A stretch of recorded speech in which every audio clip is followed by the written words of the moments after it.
ನಮಸ್ಕಾರ. ನಾನು ಡಾಕ್ಟರ್ ಇಂದಿರಾ, ದೊಡ್ಡಬಳ್ಳಾಪುರದಲ್ಲಿ ಸ್ತ್ರೀ ಆರೋಗ್ಯ ತಜ್ಞೆಯಾಗಿ ಕೆಲಸ ಮಾಡ್ತಾ ಇದ್ದೀನಿ. ಸ್ತ್ರೀ ಆರೋಗ್ಯ ತಜ್ಞೆ ಅಂದ ತಕ್ಷಣ ಬಸ್ರಿ ಹೆಣ್ಮಕ್ಳು ಬರೋದು ಸಹಜ. ಎಲ್ಲ ಬಸ್ರಿ ಹೆಣ್ಮಕ್ಳಲ್ಲೂ ಇತ್ತೀಚಿನ ಸಮಸ್ಯೆ ಅಂದರೆ ಆತಂಕ ಅಂದರೆ ಅಷ್ಟಿಷ್ಟಲ್ಲ.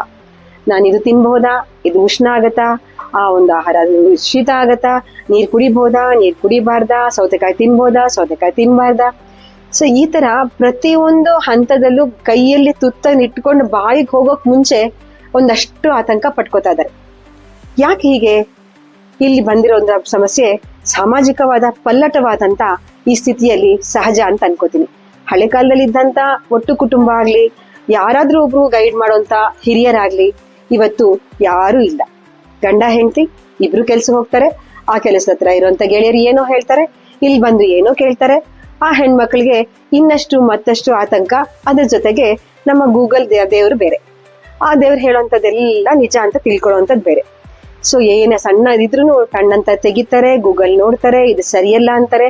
ಬಸ್ರಿ ಹೆಣ್ಮಗಳು ಸೌತೆಕಾಯಿ ತಿನ್ಬಾರ್ದು, ಎಳ್ನೀರು ಕುಡಿಬಾರ್ದು, ಐಸ್ ಕ್ರೀಮ್ ತಿನ್ಬಾರ್ದು, ಈ ತರ ಬೇಡ ಬೇಡ ಬೇಡ ಅನ್ನುವಂಥದ್ದನ್ನ ಮನ್ಸಲ್ಲಿ ಇಟ್ಕೊಂಡು ತಿನ್ಲಾ ಬೇಡವಾ ಅಂತ ಯೋಚನೆ ಮಾಡ್ಕೊಂಡು ಬಾಯಲ್ಲಿ ಹಾಕೊಂಡ್ರೆ ಅದು ಜೀರ್ಣ ಆಗೋದಾದ್ರೂ ಹೇಗೆ?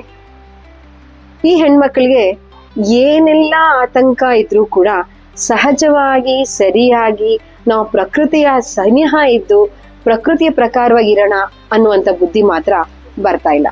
ಅಂದ್ರೆ ನಮ್ಮ ಜೀವನ ಚಕ್ರ, ಅದು ನಮ್ಮ ದೈಹಿಕ ಚಕ್ರ, ಅಂದ್ರೆ ಸೈಕಾಡ್ರನ್ ರಿದಮ್ ಅಂತ ನಾವೇನ್ ಹೇಳ್ತೀವಿ, ಜೀವ ಗಡಿಯಾರ ಅಂತ ಏನ್ ಹೇಳ್ತೀವಿ, ಜೈವಿಕ ಗಡಿಯಾರ ಅಂತ ಏನ್ ಹೇಳ್ತೀವಿ, ಅದನ್ನ ಯಾರೂ ಅದನ್ನ ಫಾಲೋ ಮಾಡ್ತಾ ಇಲ್ಲ. ಅಂದ್ರೆ ನಾವು ಮನುಷ್ಯರು, ನಮ್ಮ ವಾಸ ಈ ಭೂಮಿ ಮೇಲೆ. ಈ ಭೂಮಿಯ ಚಕ್ರ ಹೇಗಿದೆ? ಹಗಲು ರಾತ್ರಿ ಯಾವ ತರ ಆಗತ್ತೆ, ರಾತ್ರಿಯ ನಮ್ಮ ಕರ್ತವ್ಯಗಳೇನು, ರಾತ್ರಿ ಯಾಕೆ ನಾವು ಮಲ್ಕೊಳ್ತೀವಿ, ರಾತ್ರಿ ಯಾಕಾಗತ್ತೆ, ಅದರಿಂದ ನಮ್ಮ ಮೇಲೆ ಆಗುವಂತ ಪರಿಣಾಮ ಯಾರು ಅದನ್ನ ಗಂಭೀರವಾಗಿ ಪರಿಗಣಿಸ್ತಾನೆ ಇಲ್ಲ.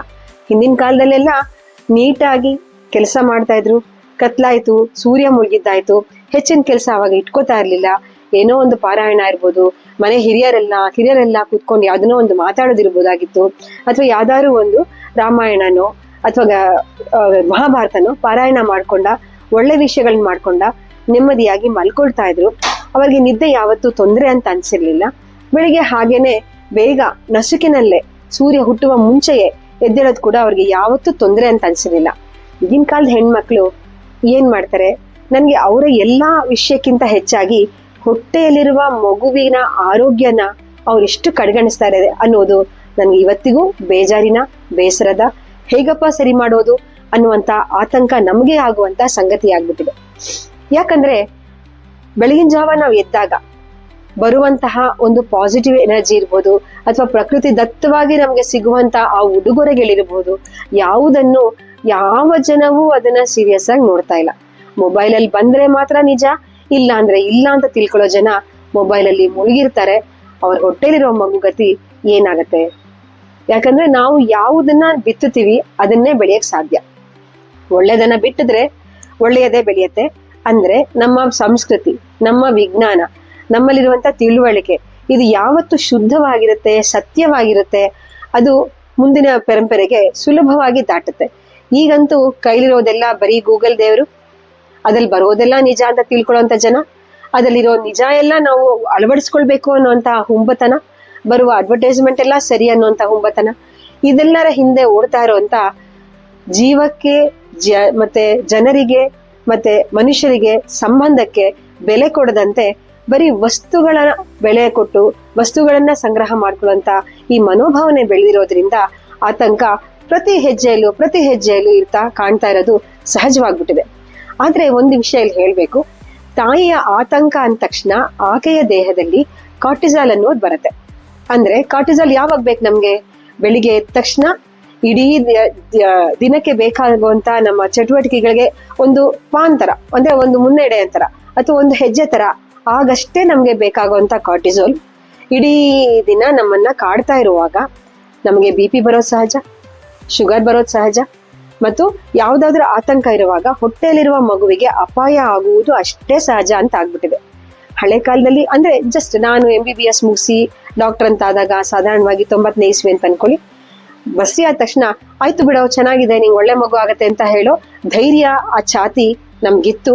ಈಗ ಇಲ್ಲ.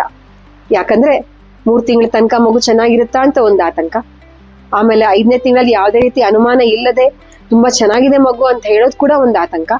7ನೇ ತಿಂಗಳಲ್ಲಿ ಬಂದಾಗ ಏನಪ್ಪಾ ರಕ್ತ ಸಂಚಾರ ಚೆನ್ನಾಗಿದ್ಯಾ, ಸರಿ ಹೋಗ್ತಾ ಇದೆಯಾ, ಈಕೆಗೆ BP ಬಂತಾ, ರಕ್ತದಲ್ಲಿ ಏನಾದ್ರು ದೋಷ ಆಯ್ತಾ, ಪ್ಲಾಸೆಂಟಾ ದೋಷ ಆಯ್ತಾ, ಈ ತರ ಎಷ್ಟು 108 ಅನುಮಾನಗಳು ನಮಗೆ ಡಾಕ್ಟರ್ಗೆ ಕಾಡುತ್ತೆ.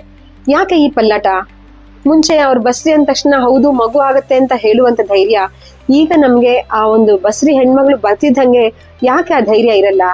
ಯಾಕಿರಲ್ಲ ಅಂದ್ರೆ ಆ ಹೆಣ್ಮಗಳು ಮತ್ತು ಅವರ ಸುತ್ತಲಿರುವ ಜನರ ಆತಂಕವೇ ಮುಖ್ಯ ಕಾರಣ ಅಂತ ಹೇಳಕ್ ಇಷ್ಟಪಡ್ತೀನಿ. ಈ ಆತಂಕನ ಯಾಕೆ ಇಟ್ಕೋಬೇಕು ಅದು ನನಗೆ ಗೊತ್ತಿಲ್ಲ. ಅಂದ್ರೆ ಸಣ್ಣ ವಿಷಯಕ್ಕೂ ಅಯ್ಯೋ ಹೌದಾ ಹೌದಾ ಹೌದಾ ಅನ್ನುವಂತ ಆತಂಕ, ಅದನ್ನ ಬದಲಾಗಿ ಹಿಂದೆ ಇರುವ ವಿಷದವಾಗಿ ಸತ್ಯವನ್ನ ತಿಳ್ಕೊಂಡು ಯಾವ್ದು ಬೇಕು ಅದನ್ನ ನಾವು ತಿಳ್ಕೊಳ್ಳೋದಕ್ಕೆ ಅಡ್ಡಿಯಾಗಿರೋದೇ ಮೊದಲನೇದಾಗಿ ನಮ್ಮ ಕೈಲಿರುವಂತಹ ಒಂದು ಪಿಶಾಚಿ, ಕರ್ಣಪಿಶಾಚಿ, ಕರಪಿಶಾಚಿ ಅಥವಾ ಒಂದು ರೀತಿಯ ದೆವ್ವ ಅಂತ ಹೇಳ್ಬೋದು. ಅದು ಮೊಬೈಲ್ ಮತ್ತೆ ಗೂಗಲ್ ಅಲ್ಲಿ ಬರೋದೆಲ್ಲ ಸತ್ಯ ಅಂತ ನಂಬ್ಕೊಳ್ಳೋ ಜನ ಪಕ್ಕದಲ್ಲಿರುವ ಸತ್ಯವನ್ನ ನೋಡಕ್ಕೆ ಕುರುಡರಾಗ್ಬಿಡ್ತಾರೆ. ಹಾಗಾಗಿ ಫಸ್ಟ್ ಬಸ್ರಿ ಅಂದ ತಕ್ಷಣ ಮೊಬೈಲ್ನ ಪಕ್ಕದಲ್ಲಿಡಿ. ಯಾವುದಾದ್ರೂ ಒಳ್ಳೆಯ ಒಂದು ಪುಸ್ತಕಗಳನ್ನ, ಅಥೆಂಟಿಕ್ ಆಗಿರುವಂತ ಪುಸ್ತಕಗಳನ್ನ ಓದಿ. ನಿಮ್ಮ ಆತಂಕವನ್ನ ಕಡಿಮೆ ಮಾಡ್ಕೊಳ್ಬೇಕಾದ್ರೆ 100 ದಾರಿಗಳಿದೆ. ಬಹಳ ಸುಲಭವಾಗಿರೋದಂದ್ರೆ ದೀರ್ಘವಾದ ಉಸಿರಾಟ, ಯಾವ ತರದ್ ಬೇಕಾದ್ರೂ ಆಗ್ಬೋದು. ಪ್ರಾಣಾಯಾಮ ಆಗ್ಬೋದು, ಬಾಕ್ಸ್ ಬ್ರೀತಿಂಗ್ ಆಗ್ಬೋದು, ದೀರ್ಘ ಉಸಿರಾಟ ಆಗ್ಬೋದು, 2 ಸಲ ಉಸಿರು ತಗೊಂಡು 1 ಸಲ ಉಸಿರು ಬಿಡುವಂತದ್ದಾಗ್ಬೋದು. ಯೋಗದಲ್ಲಿ ಎಲ್ಲಾ ರೀತಿಯ ಉಸಿರಾಟಗಳನ್ನ ಹೇಳ್ಕೊಡ್ತಾರೆ. ಆ ಒಂದು ಉಸಿರಾಟವನ್ನ ಅಭ್ಯಾಸ ಮಾಡ್ಕೊಳ್ಳೋದ್ರಿಂದ, ಮನನ ಮಾಡ್ಕೊಳ್ಳೋದ್ರಿಂದ ಯಾವ ಸಮಯದಲ್ಲಿ ನಿಮಗೆ ಆತಂಕ ಆದ್ರೂ ಕೈಗೆ ತಕ್ಷಣ ಸಿಗುವಂತ ಪರಿಹಾರ ಆಗಿರುವಂತ ಉಸಿರಾಟ ಮತ್ತು ನೀರು ಕುಡಿಯೋದು. 1 ಅಲ್ಲ 1.5 ಲೋಟ ಅಷ್ಟು ನೀರು ಕುಡೀರಿ. 4 ಹೆಜ್ಜೆನಾದ್ರೂ ಇಟ್ಟು ಚಲಿಸಿದ್ರೆ, ನಡೆದರೆ ಆಗ ದೇಹಕ್ಕೆ ಒಂದು ರೀತಿಯ ಚೈತನ್ಯನೂ ಬರುತ್ತೆ, ಮನಸ್ಸಿಗಿರೋದು ಆತಂಕನೂ ದೂರ ಆಗತ್ತೆ, ಹೊಟ್ಟೆಲಿರುವ ಶಿಶುವೂ ಚೆನ್ನಾಗಿರುತ್ತೆ. ಇದಕ್ಕೂ ಮತ್ತೆ ಇನ್ನೊಂದು ತುಂಬಾ ಸುಲಭವಾಗಿರೋದಂದ್ರೆ ಬರೆಯೋದು ಅಂತ ಹೇಳ್ತಾರೆ. ಈಗ ಎಲ್ಲಾ ವೈಜ್ಞಾನಿಕ ಸ್ಟಡೀಸ್ ಎಲ್ಲ ಆಗಿರೋದ್ರಲ್ಲಿ ಬರೀರಿ, ಜರ್ನಲಿಂಗ್ ಅಂತ ದೊಡ್ಡ ದೊಡ್ಡ ವಿಷಯಗಳನ್ನ ದೊಡ್ಡ ದೊಡ್ಡ ಹೆಸರಿಟ್ಟು ಹೇಳ್ತಾರೆ. ಆದ್ರೆ ಹಿಂದಿನ ಕಾಲದಲ್ಲಿ ರಾಮನಾಮ ರಾಮನಾಮ ಅಂತ ಪುಟಗಳನ್ನ 1000, 2000, 3000 ಪುಟಗಳನ್ನ ತುಂಬಿಸ್ತಾ ಇದ್ರು. ಬಸ್ರಿ ಹೆಣ್ಮಕ್ಳಿಗೂ ಏನಾದ್ರೂ ಒಂದು ಬರಿ ಅಂತ ಕೈಲಿ ಕೊಡ್ತಾ ಇದ್ರು. ಏನಾದ್ರೂ ಅನ್ನಕ್ಕಿಂತ ರಾಮನಾಮ ಬರಿ ಅಂತ ಹೇಳ್ತಾ ಇದ್ದ ಜನ ಹೆಚ್ಚು. ಅದನ್ನ ಶ್ರದ್ಧೆಯಿಂದ ಮಾಡ್ತಾ ಇದ್ರು. ಆ ಒಂದು ಪೆನ್ ಹಿಡ್ಕೊಳ್ಳುವಂತ ಕ್ರಿಯೆ, ಬರೆಯುವಂತ ಕ್ರಿಯೆ, ಅದೊಂದು ಉದ್ದೇಶಪೂರ್ವಕವಾಗಿ ಒಂದು ಶಬ್ದವನ್ನ ಕಾಗದದಲ್ಲಿ ಇಳಿಸುವಂತ ಕ್ರಿಯೆ ಮನಸ್ಸಿಗೆ ಬಹಳಷ್ಟು ನೆಮ್ಮದಿಯನ್ನ ಕೊಡುತ್ತೆ ಅಂತ ಈಗಿನ ಜರ್ನಲಿಂಗ್ ಬಗ್ಗೆ ಮಾಡಿರುವಂತ ಬಹಳಷ್ಟು ಸ್ಟಡೀಸು ಹೇಳ್ತಾ ಇದೆ. ಹಾಗಾಗಿ ಯಾವುದೇ ಆತಂಕ ಇದ್ರೆ, ನಿಮಗೆ ಏನ್ ಅನ್ಸುತ್ತೋ ಏನ್ ಅನ್ಸಲ್ವೋ, ಕೈಲೊಂದು ಪೆನ್ನು, ಇನ್ನೊಂದು ಕೈಲೊಂದು ಪುಸ್ತಕ ಹಿಡಿದು ಏನ್ ಅನ್ಸುತ್ತೋ ಅದನ್ನು ಬರೆದಾಗ ಅರ್ಧ ಶ್ರಮ, ಅರ್ಧ ಹೊರೆ ಮನಸ್ಸಿಗೆ ಕಡಿಮೆ ಆಗುತ್ತೆ. ಈ ಯಾವುದಾದರೂ ಒಂದು ಮೆಥಡ್ ಅನ್ನ ಇಟ್ಕೊಂಡು ಆತಂಕ ಕಡಿಮೆ ಮಾಡಿಕೊಂಡು ಮಗುವ ಪೂರ್ಣವಾಗಿ ಅರಳಕ್ಕೆ ಯಾವಾಗ ನೀವು ಸಹಾಯ ಮಾಡ್ತೀರಾ ಅಂದ್ರೆ ಆಗ ಆ ಮಗು ಅರಳುತ್ತೆ, ನಿಮಗೆ ಧೈರ್ಯ ಇರುತ್ತೆ, ಒಳ್ಳೆ ಮಗು ಆಗತ್ತೆ. ಮನೆಯಲ್ಲಿ ಇರುವಂತ ಅಷ್ಟು ಜನ ಹಿರಿಯರಿಗೆ ಆನಂದದಿಂದ, ಸಂತೋಷದಿಂದ ಆ ಮಗುವಿನ ಬೆಳವಣಿಗೆ ನೋಡಕ್ಕೆ ಅನುಕೂಲ ಆಗತ್ತೆ. ಆತಂಕ ಬಿಡಕ್ಕೆ ದಾರಿಗಳು ತುಂಬಾ ಇದೆ.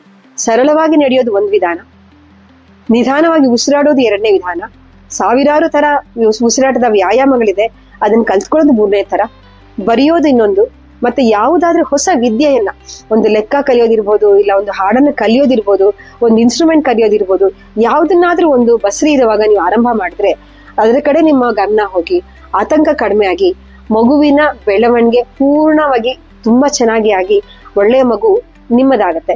ಇದಕ್ಕಾಗಿ ನಿಮ್ಮೆಲ್ಲರಿಗೂ ಶುಭಾಶಯ ಮತ್ತು ಆತಂಕವಿಲ್ಲದ ಜೀವನ ನಿಮ್ಮದಾಗ್ಲಿ ಅಂತ ಆಶಿಸೋ ಡಾಕ್ಟರ್ ಇಂದಿರಾ. ನಮಸ್ತೆ.